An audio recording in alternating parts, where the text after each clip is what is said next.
Full syllabus lectures जो असी NCERT pattern के अकॉर्डिंगली रिकॉर्ड करवाए हुए हैं, जिहदे सारे बोर्ड्स का सिलेबस कवर्ड है।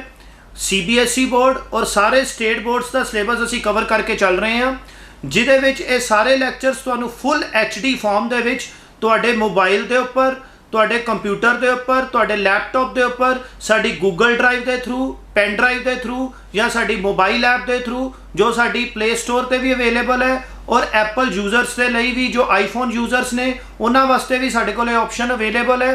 तुसी ये सारे लैक्चरस के प्राइसिस स्क्रीन पर देख रहे हो, जिहदे विच तुहानू सारे सिलेबस के लैक्चरस फुल HD फॉर्म दे विच मिलणगे, नाल ही साडे लाइव डाउट क्लीयरिंग सैशनस भी मिलणगे, और नाल ही असी ऑनलाइन टैसट्स जिहड़े असी कंडक्ट करांगे उहदा भी तुहानू बेनिफिट मिलेगा, ते नाल असी टैसट दी जिहड़े साडे एक्सपर्ट टीचर डिस्कशनस करनगे वो भी इहदे विच इंक्लूडिड ने।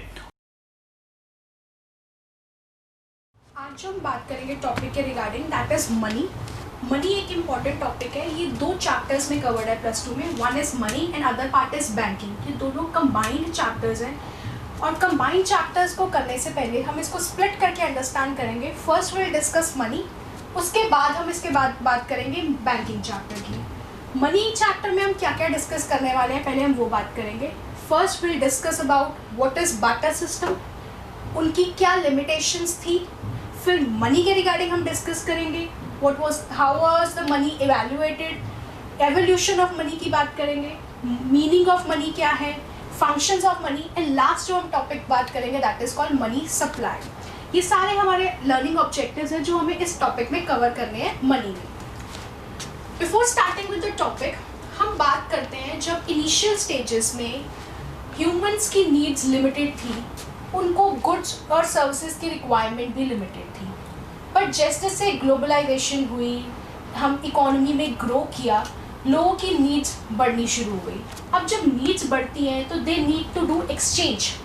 अब उस एक्सचेंज के लिए इनिशियल स्टेजेस में उन्होंने गुड्स को एक्सचेंज किया गुड्स के साथ। अब उस सिस्टम को हम कहते थे बार्टर। इसको एग्जाम्पल के थ्रू अंडरस्टैंड करेंगे। फॉर एग्जाम्पल, एक इंडिविजुअल है A, दूसरा इंडिविजुअल है B। A के पास राइस है, B के पास व्हीट है। अब A has rice, B has wheat. अब A को व्हीट चाहिए एंड B को राइस चाहिए। ये क्या करेंगे, A इसको प्रोवाइड कर देगा राइस, और इन रिटर्न B A को प्रोवाइड क्या कर देगा, व्हीट। अब आपने यहाँ पे देखा rice is also a good, और व्हीट भी हमारे लिए क्या है, गुड। हमने एक्सचेंज प्रोसेस किया है। ये पूरा प्रोसेस क्या है, इट्स एन एक्सचेंज प्रोसेस। इस पूरे एक्सचेंज प्रोसेस में हमने नीड्स को सेटिस्फाई करने की कोशिश की है by exchanging things. Goods were exchange for goods. तो इस पूरे सिस्टम को हम कहते क्या है, बार्टर सिस्टम। अब हम बात करेंगे topic regarding banking. Money and banking 2 parts थे। मनी चैप्टर हम डिस्कस कर चुके हैं। अब second part of the topic करते हैं, दैट इज कॉल्ड बैंकिंग।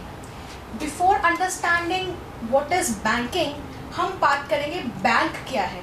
अगर हम बैंक की बात करते हैं तो बैंक बेसिकली एक फाइनेंशियल इंस्टीट्यूशन है। फाइनेंशियल इंस्टीट्यूशन जो डिपॉजिट्स को एक्सेप्ट करता है, किससे, पब्लिक से, और आगे क्या करता है, उनको एडवांस कर देता है। अब ये क्वेश्चन हमारे दिमाग में अराइज होता है कि जब बैंक की हम बात करते हैं तो हम पोस्ट ऑफिस को बैंक क्यों नहीं बोलते। पोस्ट ऑफिस में भी एक्सेप्टेंस होती है डिपॉजिट की। बेसिक थिंग इज, जब हम बैंक की बात करें तो वर्ड बैंक में 2 चीज़ों का होना बहुत ज़रूरी है। One, acceptance of deposits, and other is lending of funds. Banks जो होते हैं वो एक्सेप्ट भी कर रहे होते हैं और आगे लोन्स प्रोवाइड भी कर रहे होते हैं। यही अगर हम पोस्ट ऑफिस की बात करें, post office acceptance of deposits तो करता है पर वो आगे लोन्स की तरह लेंड नहीं करता, इसीलिए हम उसे सिर्फ पोस्ट ऑफिस बोलते हैं, वो बैंक्स नहीं बोलते। जब भी बैंक की बात करनी है, दोनों फंक्शंस अगर एक फाइनेंशियल इंस्टीट्यूशन प्रोवाइड करता होगा, then only you will say it is a bank. Otherwise आप उसको बैंक नहीं बोल सकते। अगर बैंक बोलना है तो आपको एक्सेप्टेंस ऑफ डिपॉजिट्स भी साथ करना है और एडवांसिंग ऑफ लोन भी कवर करना है। अब इंडिया के बैंकिंग सिस्टम की बात करें, इंडियन बैंकिंग सिस्टम 2 पार्ट्स में डिवाइडेड है। एक कमर्शियल बैंक एक सेंट्रल बैंक। हमें ये डिफाइन है, हम सेंट्रल बैंक किसे बोलते हैं? आरबीआई को।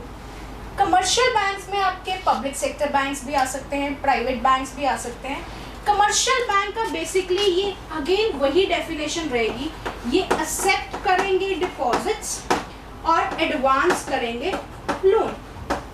अगर ये दोनों कैटेगरीज फुलफिल हो रही हैं तो आप इसे क्या बोलेंगे? Commercial banks. जैसे मैं डिफाइन करूं, सेंट्रल बैंक ऑफ इंडिया, वो क्या रहेगा? आरबीआई। अब अगर हम स्टेट बैंक ऑफ इंडिया की बात करेंगे, वो एक्सेप्ट भी करते हैं डिपॉजिट्स और लेंड भी करते हैं, वो किस में आएंगे? कमर्शियल बैंक में। पंजाब नेशनल बैंक, HDFC, वो दोनों काम कर रहे हैं, एक्सेप्टेंस भी हो रही है और एडवांस भी हो रहा है। अगर हम LIC की बात करें, लाइफ इंश्योरेंस कॉर्पोरेशन, क्या वो बैंक है? नहीं, वो पैसे एक्सेप्ट तो कर रहे हैं बट लोन्स की तरह प्रोवाइड नहीं कर रहे। Welcome to TV school, my name is Diksha Sadana. आज जो हम टॉपिक डिस्कस कर रहे हैं इकोनॉमिक्स में, that is aggregate demand and related concepts. Aggregate demand की बात करते हैं। एग्रीगेट डिमांड का मतलब होता है demand for all goods and services. हमें इस चीज़ पे बहुत फोकस देना है that it is all goods and services, क्योंकि एग्रीगेट डिमांड मैक्रो इकोनॉमिक्स का एक टॉपिक है और माइक्रो इकोनॉमिक्स में भी हम डिमांड पढ़ते हैं, मैक्रो इकोनॉमिक्स में भी डिमांड पढ़ते हैं। तो हमें क्वेश्चन अराइज होता है दिमाग में, मैक्रो में मार्केट डिमांड होता है और मैक्रो में एग्रीगेट डिमांड होता है एंड माइक्रो में हम करते हैं मार्केट डिमांड। तो दोनों में डिफरेंस क्या है? मार्केट डिमांड का बेसिकली मतलब होता है जब किसी चीज़ की हम कैलकुलेशन कर रहे हैं डिमांड की, एक गुड या सर्विस की। जैसे आपकी बात करें, हम प्रोड्यूस कर रहे हैं बॉटल्स, वाटर बॉटल्स, तो एक गुड हो गया।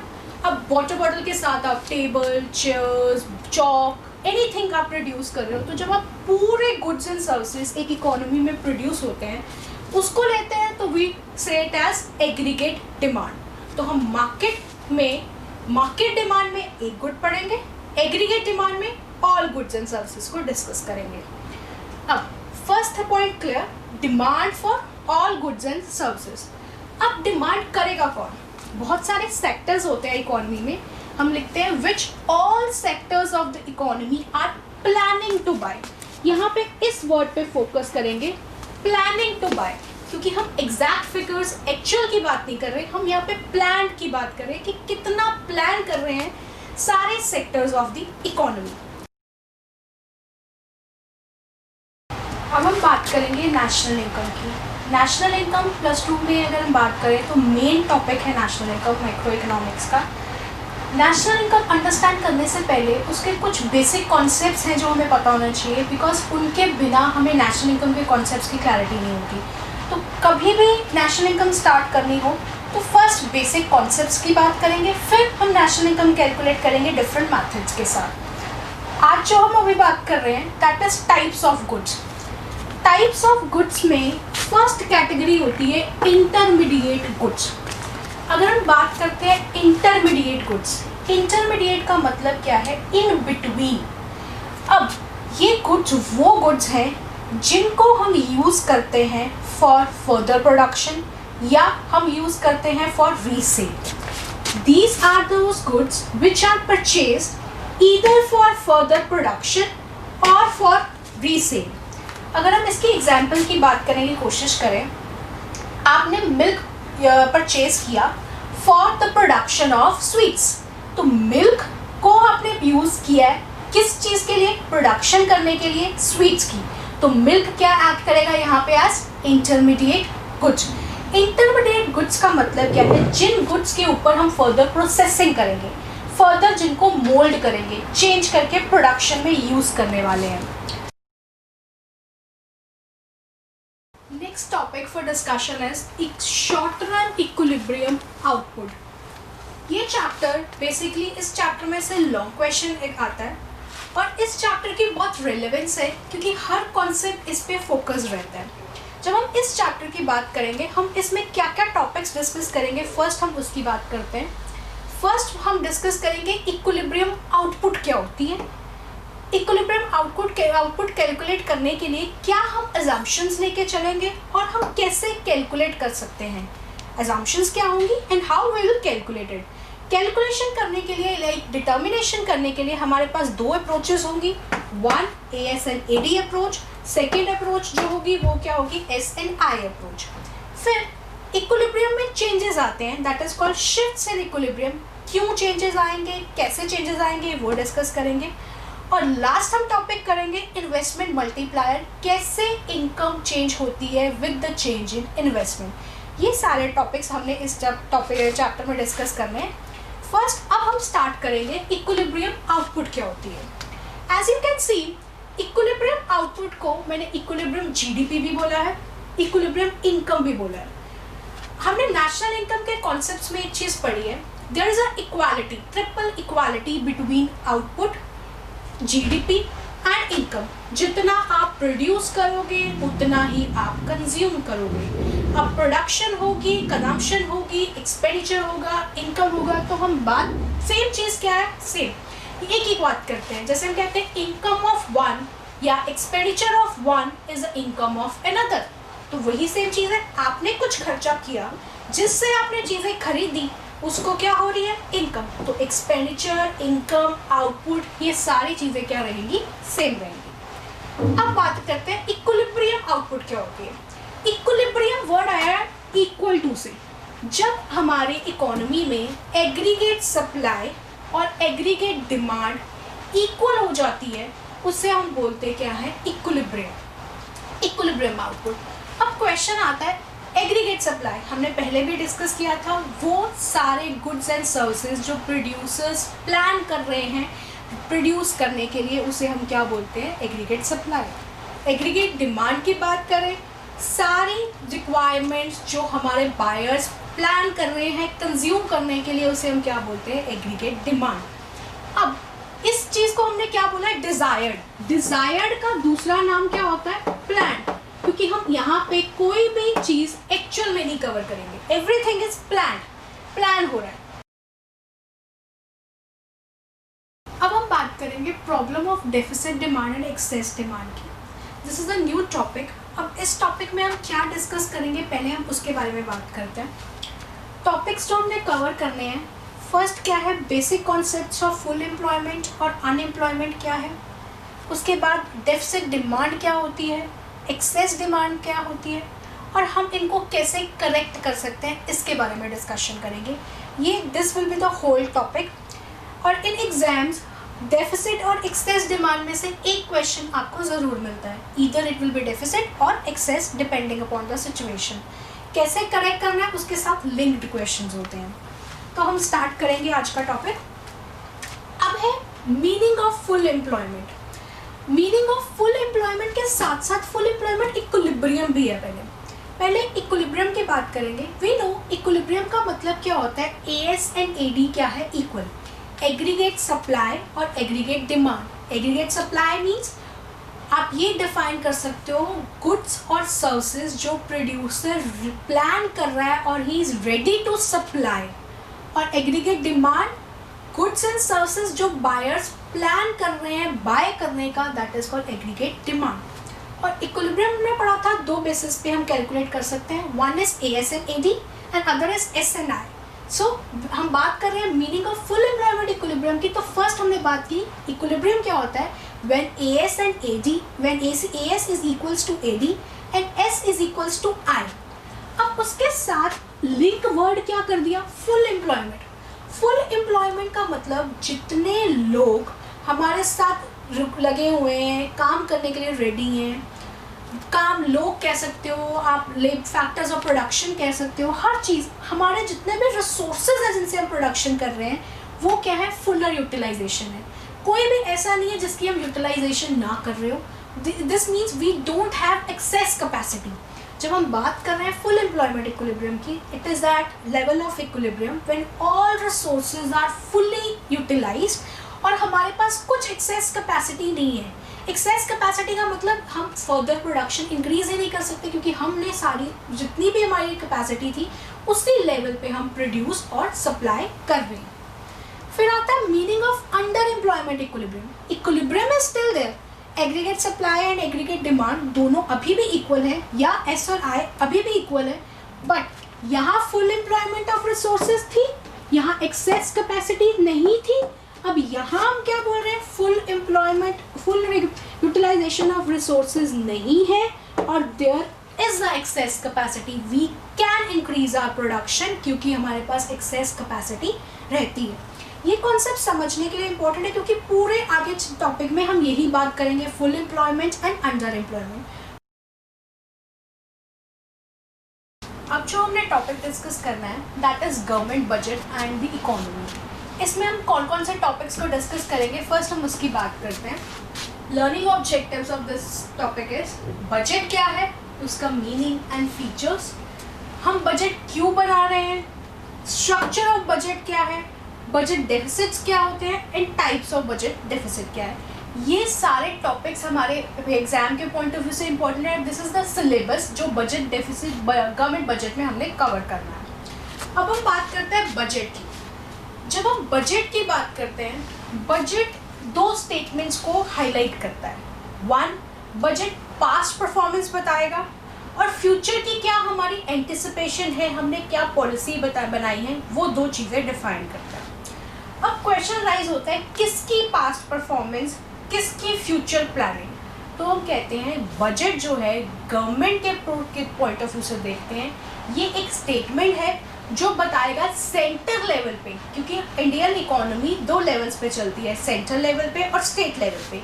स्टेट लेवल के लिए अलग बजट्स होंगे, जो हम टॉपिक डिस्कस करने वाले हैं वो सेंट्रल गवर्नमेंट के अकॉर्डिंगली डिस्कस करने वाले हैं। सेंट्रल गवर्नमेंट ने क्या पिछले साल परफॉर्म किया है, क्या स्टेटस था, उनको कितना बेनिफिट हुआ, उन्होंने कहाँ एक्सपेंडिचर किया, कहाँ से उनको रिसीट्स हो रही हैं, पेमेंट्स हो रही हैं, वो सारी चीज़ें डिस्कस किस में की जाती हैं, बजट में।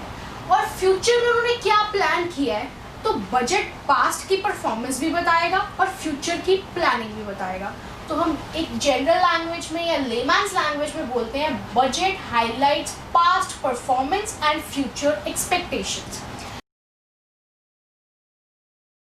Topic for discussion is circular flow of income.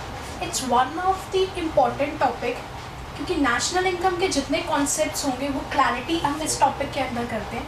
First we understand circular flow होता क्या है।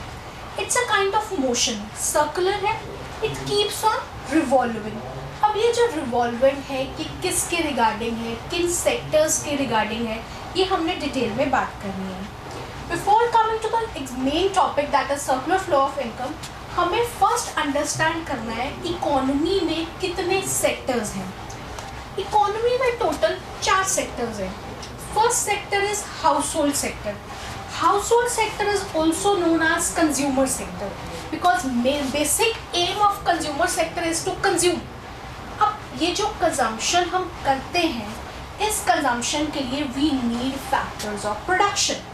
अब बात करेंगे फैक्टर्स ऑफ प्रोडक्शन क्या होता है।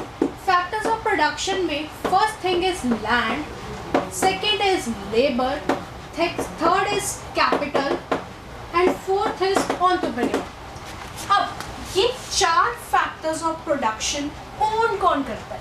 It is the household sector who own 4 factors of production. Factors of production are land, labour, capital and entrepreneur. अब कंज्यूमर सेक्टर के 2 काम होंगे। One, he will consume, second they will own factors of production. अब वो उनका land भी हो सकता है, they will be working as employees for the production, वो कैपिटल भी इन्वेस्ट कर सकते हैं and they can be entrepreneur also, so that वो प्रॉफिट अटेन कर। Indian economy on the eve of independence. Indian economy का ये फर्स्ट बेसिक चैप्टर है। इस चैप्टर को अंडरस्टैंड करके हम इकोनॉमी को अंडरस्टैंड करते हैं कि पास्ट में इकोनॉमी कैसी थी, हमने क्या क्या चेंजेस फेस किए और प्रेजेंट में इकोनॉमी का सिनेरियो क्या है। अब ये जो इंडियन इकोनॉमी की +2 की बुक है, इसकी ओरिएंटेशन ही ऐसी है कि हम पास्ट से प्रेजेंट से आगे चलते हैं कि फ्यूचर में क्या हो सकता है। ये पूरा प्रॉपर स्टडी करी जाती है इकोनॉमी की। तो जो फर्स्ट चैप्टर है हम इंडिपेंडेंस से स्टार्ट करते हैं, that is 1947। On the eve of independence economy की सिचुएशन कैसी थी, क्या स्टेटस था, वो इस चैप्टर में हम कवर करेंगे। अगर हम ध्यान से देखें इस चैप्टर में टॉपिक्स कौन कौन से कवर करने हैं। फर्स्ट इज इंट्रोडक्शन, एग्रीकल्चर का स्टेटस क्या था, industry, foreign trade, infrastructure, demographic structure, occupational structure और positive effects of British rule.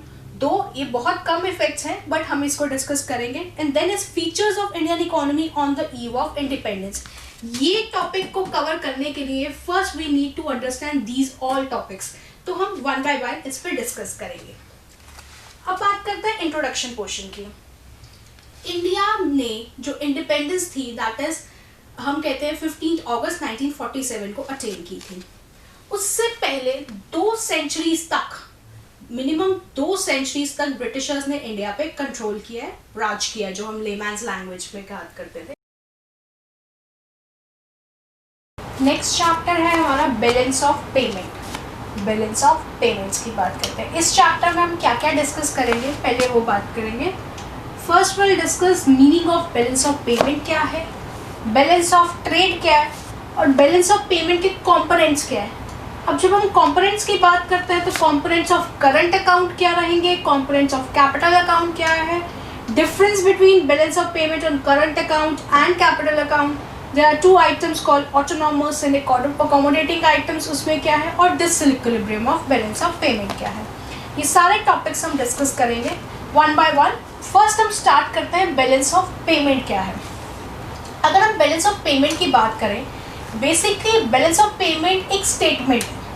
Statement किस चीज़ का, इकोनॉमिक ट्रांजैक्शंस का या मॉनेटरी ट्रांजैक्शंस का। अब ये इकोनॉमिक ट्रांजैक्शंस हैं, मॉनेटरी ट्रांजैक्शंस हैं, किसके रिगार्डिंग हम ये बात करते हैं, रेजिडेंट्स ऑफ अ कंट्री और रेस्ट ऑफ द वर्ल्ड के बीच में जो ट्रांजैक्शंस हैं, जो रिकॉर्ड हुई हैं। अब वो ट्रांजैक्शन किस ड्यूरेशन में हुई हैं, तो हम कह सकते हैं वो तो एक, हम जितनी भी अकाउंटिंग करते हैं वो फाइनेंशियल ईयर के लिए करते हैं, तो हम बोलते हैं 1 अकाउंटिंग ईयर में। तो balance of payment is a statement showing all the monetary transactions that takes place between the residents of the country and rest of the world within an accounting year. अब problem ये है कि why we are studying balance of payment, क्यों हम economic transactions को record करते हैं, एक कंट्री के रेजिडेंट्स दूसरी कंट्री के रेजिडेंट्स के साथ क्यों डील कर रहे हैं। एज वी नो हम कौन से एरा में हैं, ग्लोबल एरा में। अब हम स्टार्ट करेंगे new topic called foreign exchange rate. Foreign exchange rate understand करने से पहले हम इसके बेसिक कॉन्सेप्ट्स पे फोकस करेंगे। फॉरेन एक्सचेंज रेट का कॉन्सेप्ट इमर्ज ही क्यों हुआ। As you know we are moving towards global economy. हमारी कंट्रीज इंटरडिपेंडेंट है। India is dependent upon few other countries और बाकी कंट्रीज डिपेंडेंट है इंडिया में। ट्रेड, इंटरनेशनल ट्रेड बढ़ रहा है। अब इकोनॉमी मूव टू वर्क कर रही है, ग्लोबल इकोनॉमी बन रही है। ग्लोबल इकोनॉमी जहाँ फ्री ट्रेड अलाउड है। अब फ्री जब ट्रेड अलाउड है, हम इंटरनेशनल ट्रेड में इन्वॉल्व हैं। अब इंडिया में कुछ करेंसी यूज़ होती है, कुछ करेंसीज कोई और करेंसी किसी और कंट्री में होगी। जैसे एग्जांपल के तौर पे बात करें, इंडियन में रुपी यूज़ हुआ, जापानीज़ में येन हो रहा है, अमेरिका में अमेरिकन डॉलर है, कनाडा में कैनेडियन डॉलर है। अब अगर इंटरनेशनल ट्रेड है तो हम इंडियन रुपीज़ के बेसिस पे हम फॉरेन में पेमेंट नहीं कर सकते और फॉरेन कंट्रीज़ इंडियन अपनी करेंसी के बेसिस पे इंडिया में पेमेंट नहीं कर सकती। We need to value both currencies. अब जब उन दोनों करेंसीज को वैल्यू करोगे तो वो सारे कॉन्सेप्ट्स किस में पढ़ेंगे हम, फॉरेन एक्सचेंज रेट में। तो हम ये बोल सकते हैं ट्रेड के बढ़ने से इंटरडिपेंडेंस इंक्रीज हो रही है between the countries and more currencies are involve in countries. तो उन कंट्रीज की करेंसीज को वैल्यूएशन करने के लिए हमें चाहिए क्या, अंडरस्टैंडिंग किसकी, फॉरेन एक्सचेंज रेट की। अब हमने आज क्या क्या टॉपिक इसमें डिस्कस करने हैं। फर्स्ट हमने डिस्कस करना है फॉरेन एक्सचेंज क्या है, फॉरेन एक्सचेंज रेट क्या होता है, what are different types of foreign exchange rate.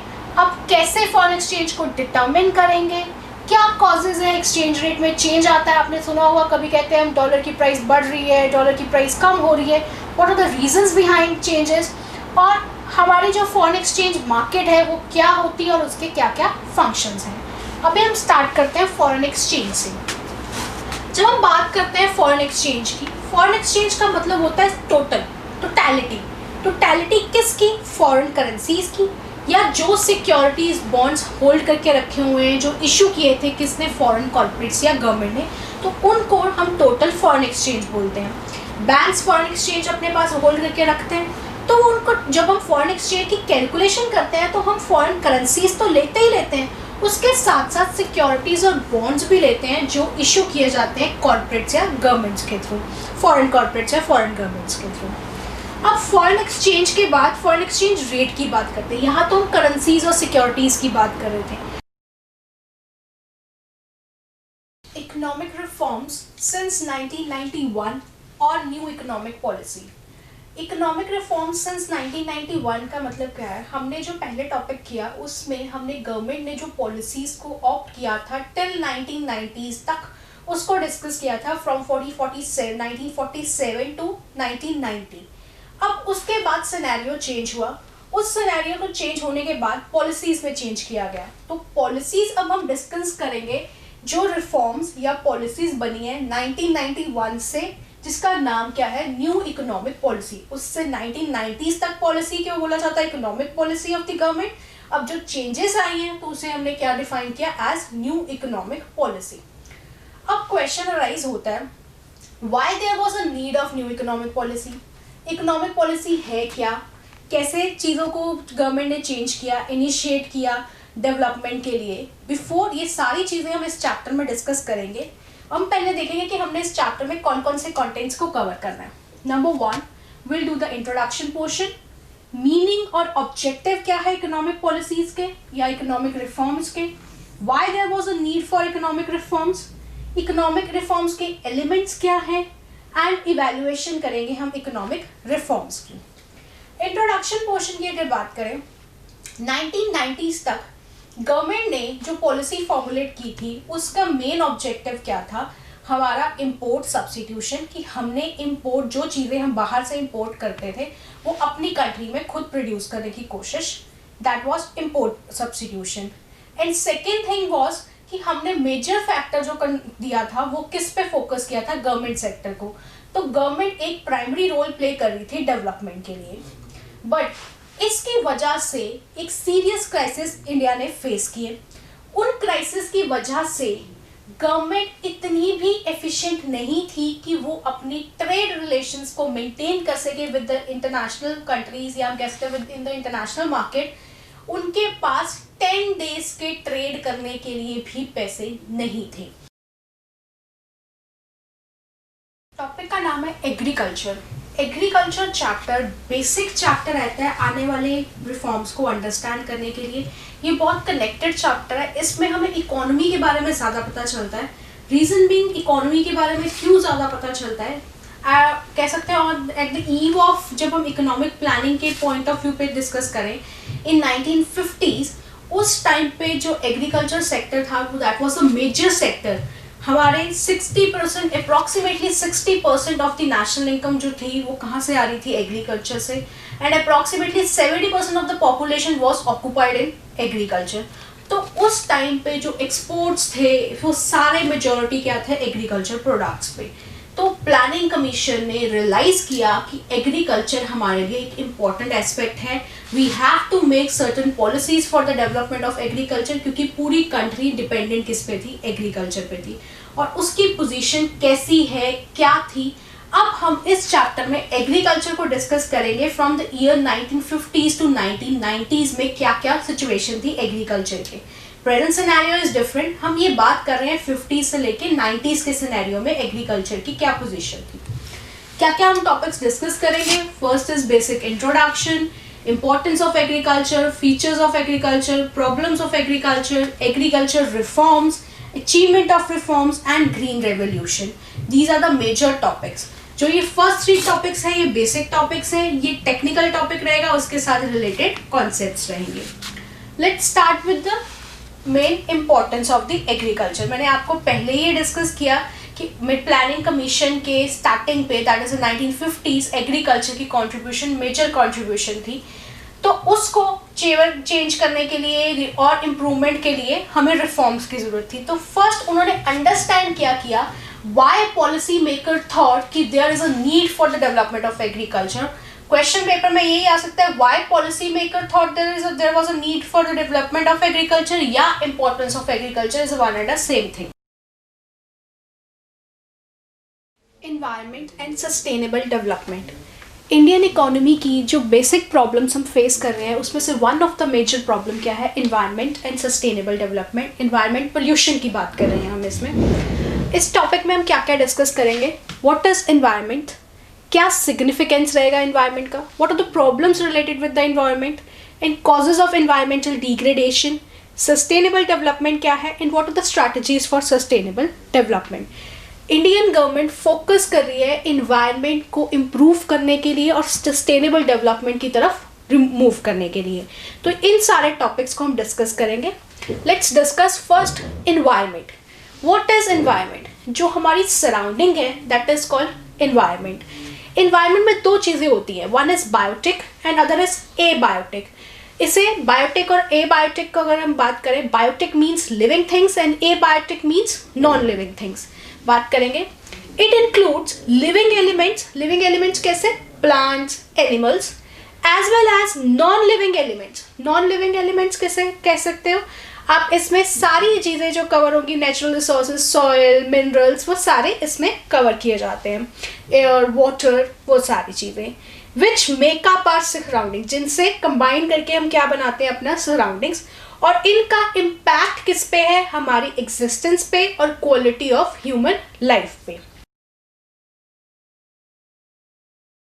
Common goals of 5-year plans, ये जो हमारा चैप्टर है इसमें हमने बात करनी है गवर्नमेंट क्या क्या प्लान्स इनिशिएट करती है और कैसे उन प्लान्स को जो इनिशिएट किए हैं हम यूज़ करते हैं in order to fulfil our goals.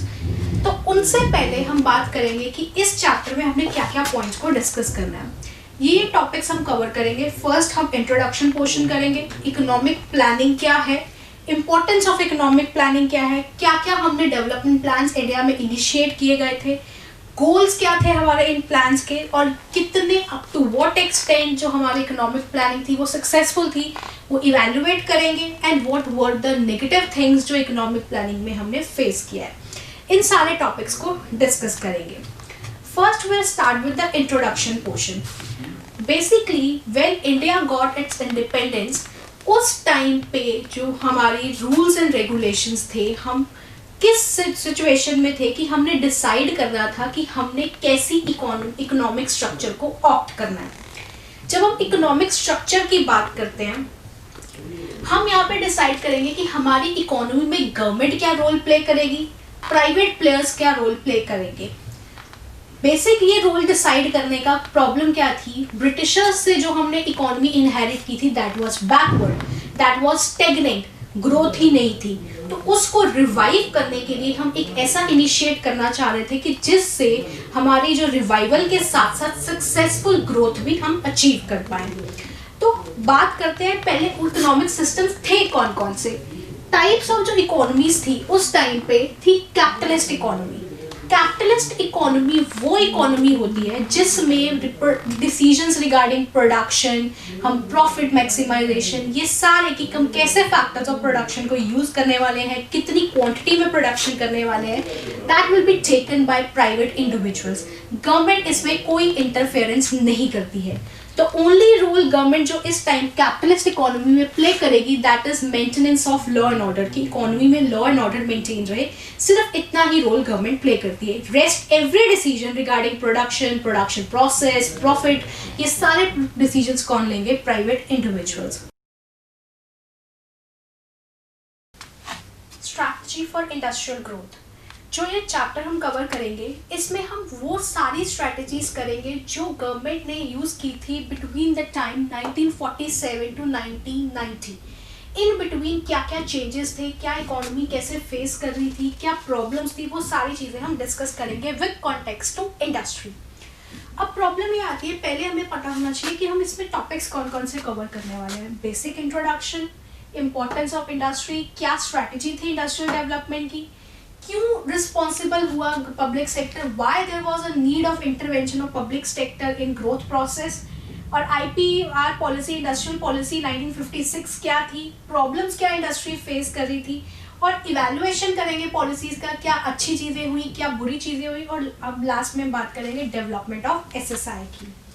अब 1947 में जब इंडिया ने इंडिपेंडेंस अटेन की, उस टाइम पे जो इकोनॉमी हमने इनहेरिट की थी that was from the like deindustrialization system उस टाइम पे प्रेवलेंट था।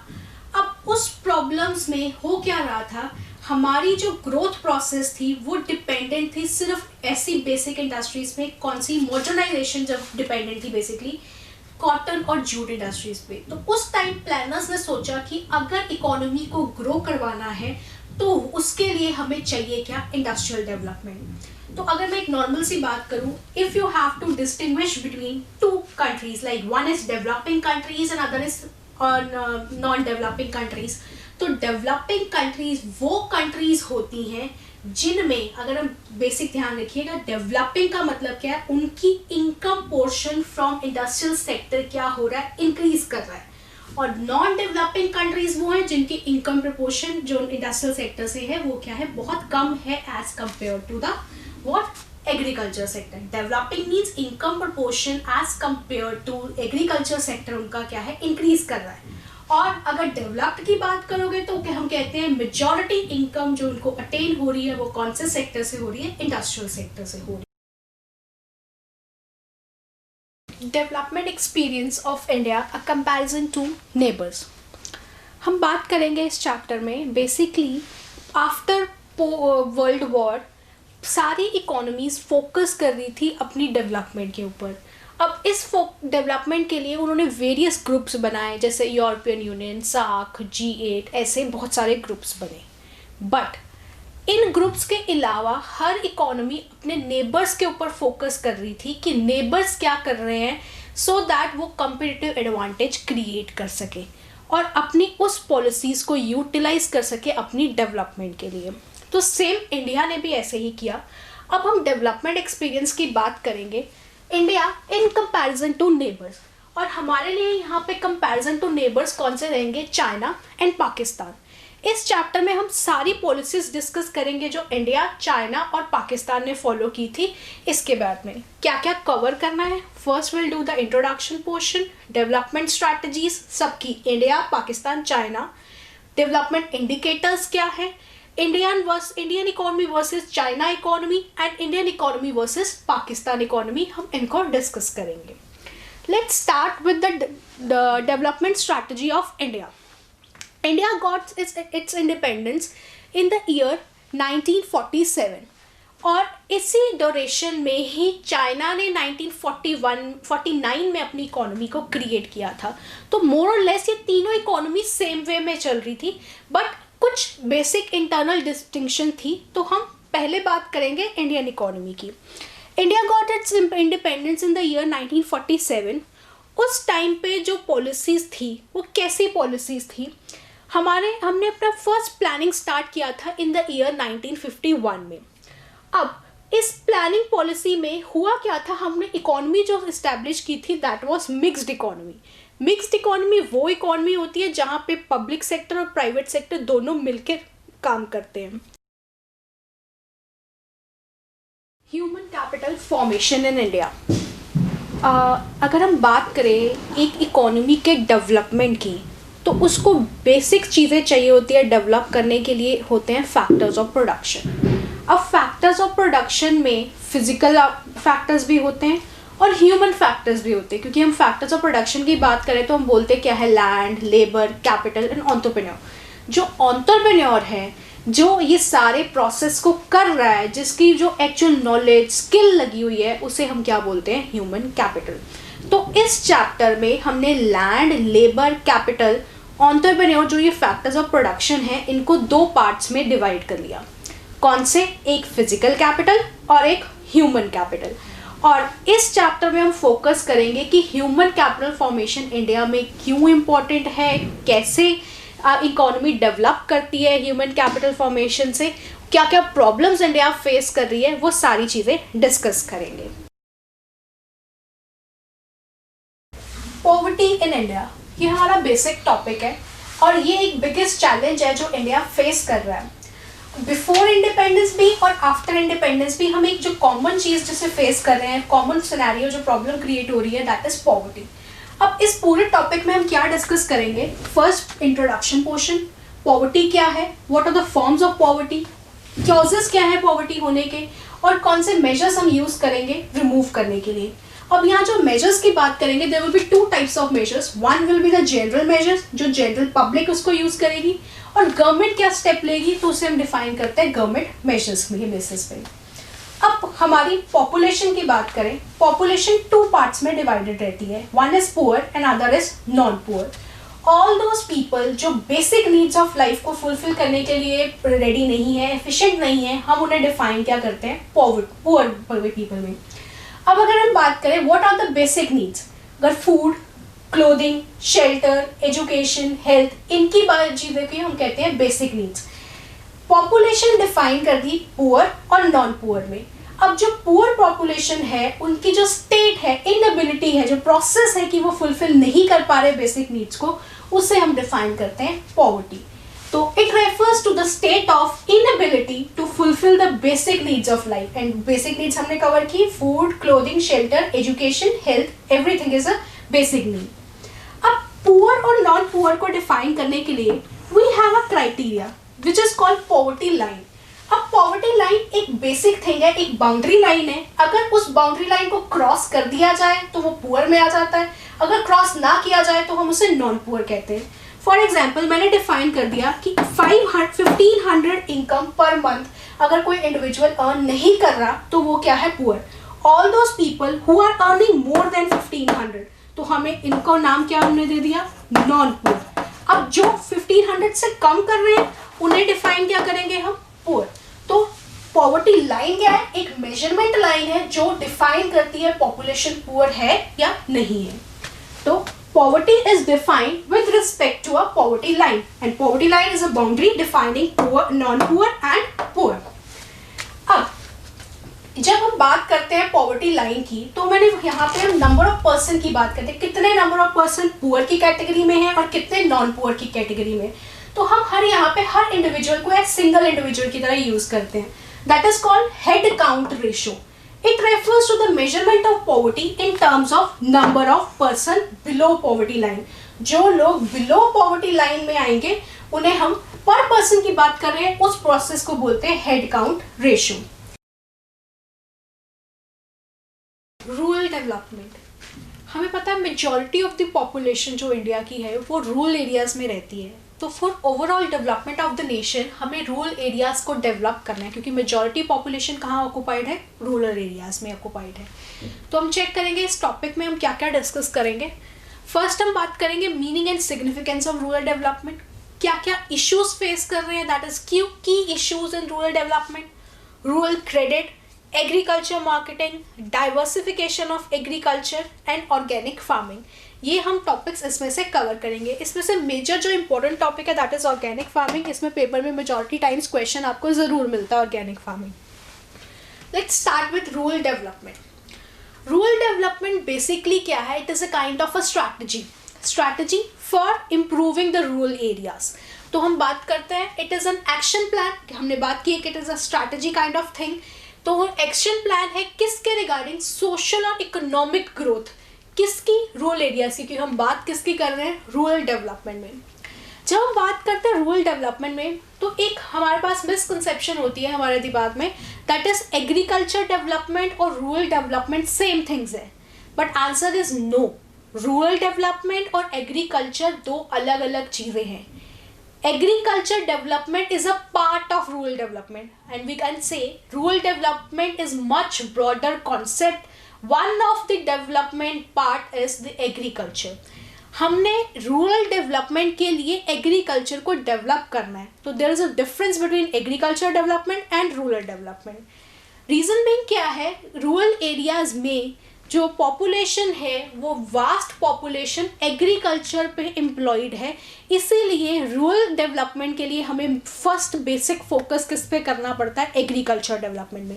That is why we can say both terms are totally different, but for rural development it is mandatory to develop agriculture. इसकी वजह से लोगों को misconception रहती है कि एग्रीकल्चर डेवलपमेंट और रूरल डेवलपमेंट सेम है, but they are not same. अब Why we need to develop rural areas को डेवलप हमें करना ही क्यों है, क्या सिग्निफिकेंस क्या है।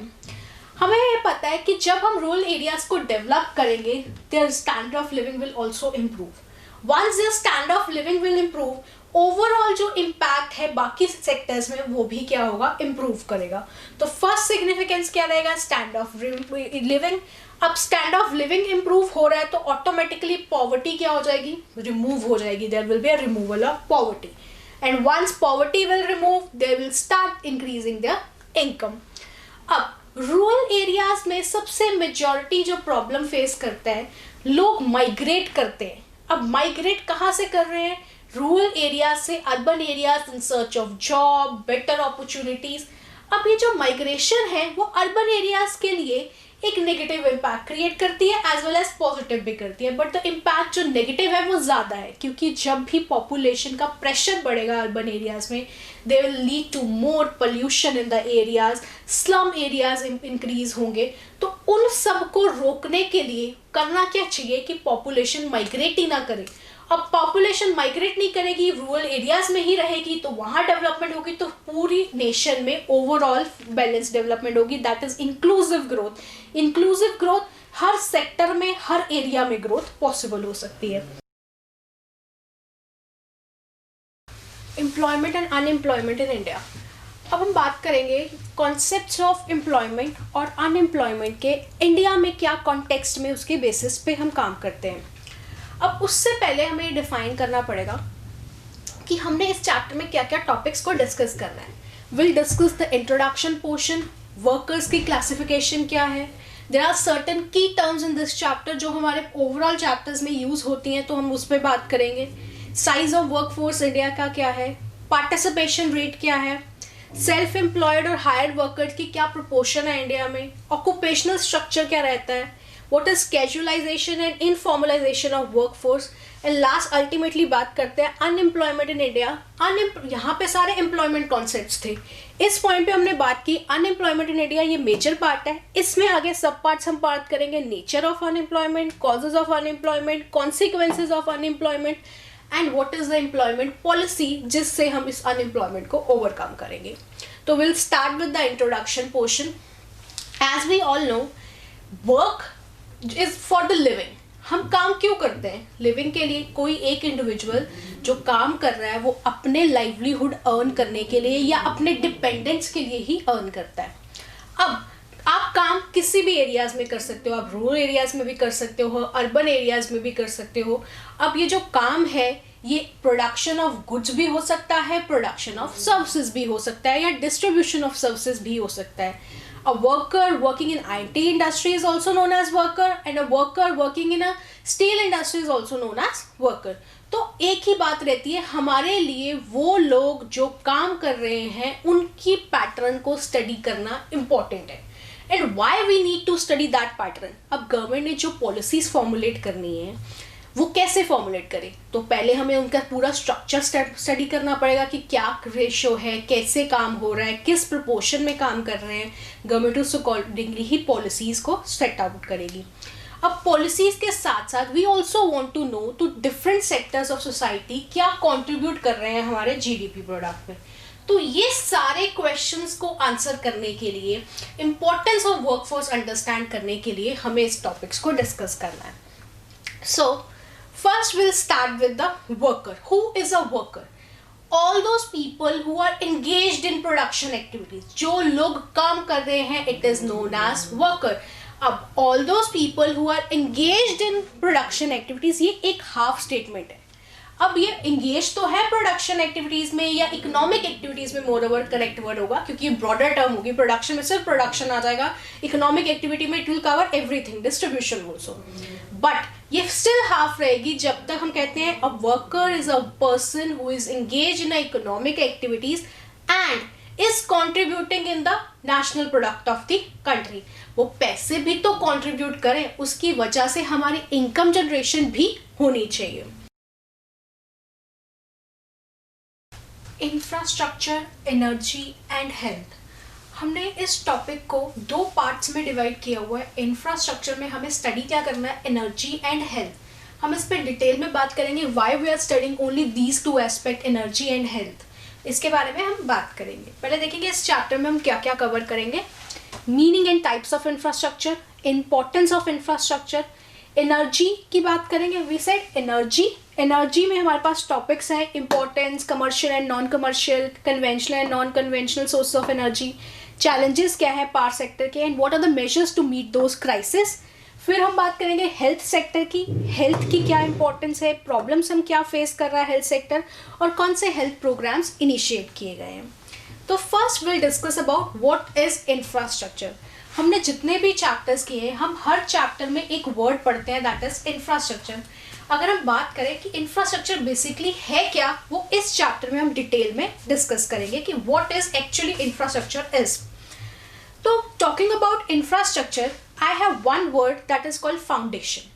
जितनी भी आपकी एक्टिविटीज होती हैं इकोनॉमी में, उसकी जो फाउंडेशन है that lies in the infrastructure. आप कोई भी काम करो without infrastructure that is not possible to cover. आप उसको कवर ही नहीं कर पाओगे, फुलफिल ही नहीं कर पाओगे विदाउट इंफ्रास्ट्रक्चर। तो इंफ्रास्ट्रक्चर के लिए वर्ड क्या एक्ट करता है? फाउंडेशन। अब फाउंडेशन किसका? All the economic and social activities in the economy. अब जैसे हम बात करें education, it is a part of infrastructure. Health, telecommunication, आपके ट्रांसपोर्टेशन, ये सारी चीज़ें क्या हैं? इंफ्रास्ट्रक्चर है, क्योंकि इनके बिना बाकी कोई सेक्टर रन नहीं हो सकता। तो हम डेफिनेशन की बात करेंगे। Infrastructure refers to the support system of economic and social development of the country. अब आपने सुना होगा कि वाई आफ्टर 1991 इंडियन इकोनॉमी ने डेवलप करना शुरू किया, क्योंकि हमने फोकस किस पे किया? Development of this infrastructure. जब इंफ्रास्ट्रक्चर को डेवलप किया तो ऑटोमेटिकली कंट्री की इकोनॉमिक और सोशल डेवलपमेंट हो रही थी। तो हम इसीलिए बोलते हैं it refers to the support system. किसके लिए? जो इकोनॉमिक और सोशल डेवलपमेंट करता है कंट्री की। आई कैटेगराइज डिफरेंट थिंग्स। मैंने बोला हेल्थ, एजुकेशन, सैनिटेशन फैसिलिटीज़, आपकी टेलीकम्युनिकेशन, ट्रांसपोर्टेशन, ये सब इंफ्रास्ट्रक्चर का पार्ट है। ये ब्रॉड टाइप्स हमने बात कर दी। इंफ्रास्ट्रक्चर बेसिकली दो टाइप्स का होता है। One is economic infrastructure and other is social infrastructure. Economic infrastructure वो पार्ट ऑफ इंफ्रास्ट्रक्चर है जो डायरेक्टली इंपैक्ट करता है हमारी प्रोडक्शन एक्टिविटीज़ को। फुल सिलेबस ਲੈਕਚਰਸ ਜੋ ਅਸੀਂ NCERT ਪੈਟਰਨ ਦੇ ਅਕੋਰਡਿੰਗਲੀ ਰਿਕਾਰਡ ਕਰਵਾਏ ਹੋਏ ਹਨ, ਜਿਹਦੇ ਵਿੱਚ ਸਾਰੇ ਬੋਰਡਸ ਦਾ ਸਿਲੇਬਸ ਕਵਰਡ ਹੈ। CBSE ਬੋਰਡ ਔਰ ਸਾਰੇ ਸਟੇਟ ਬੋਰਡਸ ਦਾ ਸਿਲੇਬਸ ਅਸੀਂ ਕਵਰ ਕਰਕੇ ਚੱਲ ਰਹੇ ਹਾਂ, ਜਿਹਦੇ ਵਿੱਚ ਇਹ ਸਾਰੇ ਲੈਕਚਰਸ ਤੁਹਾਨੂੰ ਫੁੱਲ HD ਫਾਰਮ ਦੇ ਵਿੱਚ ਤੁਹਾਡੇ ਮੋਬਾਈਲ ਦੇ ਉੱਪਰ, ਤੁਹਾਡੇ ਕੰਪਿਊਟਰ ਦੇ ਉੱਪਰ, ਤੁਹਾਡੇ ਲੈਪਟਾਪ ਦੇ ਉੱਪਰ, ਸਾਡੀ ਗੂਗਲ ਡਰਾਈਵ ਦੇ ਥਰੂ, ਪੈਨ ਡਰਾਈਵ ਦੇ ਥਰੂ ਜਾਂ ਸਾਡੀ ਮੋਬਾਈਲ ਐਪ ਦੇ ਥਰੂ, ਜੋ ਸਾਡੀ ਪਲੇ ਸਟੋਰ ਤੇ ਵੀ ਅਵੇਲੇਬਲ ਹੈ, और एप्पल यूजर्स के लिए भी जो आईफोन यूजर्स ने उन्होंने वास्ते भी साढ़े को ऑप्शन अवेलेबल है। तुसी ये सारे लैक्चर्स के प्राइसिस स्क्रीन पर देख रहे हो, जिहदे विच तुहानू सारे सिलेबस के लैक्चर्स फुल HD फॉर्म दे विच मिलणगे। नाल ही साडे लाइव डाउट क्लीयरिंग सैशनस भी मिलणगे और नाल ही असी ऑनलाइन टैसट्स ਜਿਹੜੇ ਅਸੀਂ ਕੰਡਕਟ ਕਰਾਂਗੇ ਉਹਦਾ ਵੀ ਤੁਹਾਨੂੰ ਬੈਨੀਫਿਟ ਮਿਲੇਗਾ, ਤੇ ਨਾਲ ਅਸੀਂ ਟੈਸਟ ਦੀ ਜਿਹੜੇ ਸਾਡੇ ਐਕਸਪਰਟ ਟੀਚਰ ਡਿਸਕਸ਼ਨਸ ਕਰਨਗੇ ਉਹ ਵੀ ਇਹਦੇ ਵਿੱਚ ਇਨਕਲੂਡਡ ਨੇ।